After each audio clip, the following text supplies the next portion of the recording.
যেমনটা দেখতে পাচ্ছেন যে আমি আসলে অনেকটাই দূরে থাকার কারণে কিন্তু ঘটনা আপনাদেরকে দেখাতে পারছি না। এখানে যেটা ঘটনা ঘটেছে যে কিছুক্ষণ আগে কিন্তু এখানে এখনও চলছে, ভিতরে চলছে। আমরা ওই দিকটাতে যেতে পারছি না, এত জনসমুদ্র।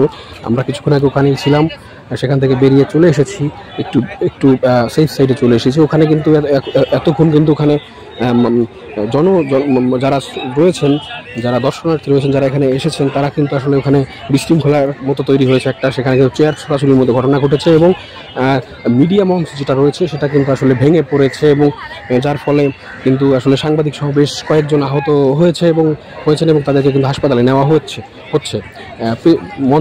মঞ্চের স্টেজের পেছনে যে গেটটা, পেছন দিকে যে গেটটা রয়েছে সেখানে কিন্তু সেই দিকটাতে কিন্তু আমরা ঘুরে আপনাদেরকে পরে যদি সুযোগ হয় দেখাবো।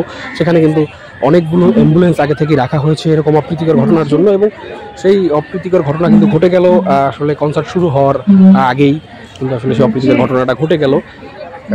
যেটা ঘটেছে সেটা হচ্ছে কি, কিন্তু জনসমুদ্রের কারণে, মানুষজন হুড়োহুড়ি করার কারণে কিন্তু আসলে অনেকেই কিন্তু আহত হয়েছেন, পদপিষ্ট হয়েছেন এবং হচ্ছে গিয়ে চেয়ার ছোড়াছুড়ির মতো ঘটনা ঘটেছে। সেখানে কিন্তু বেশ কয়েকজন আহত হতে আমরা শুনেছি।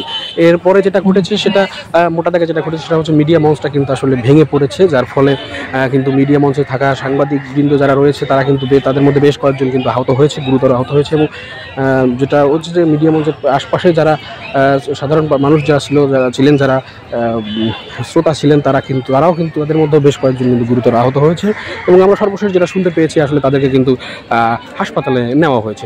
এই ছিল আমার কাছে মানিক মিয়া এভিনিউর কনসার্টের সর্বশেষ।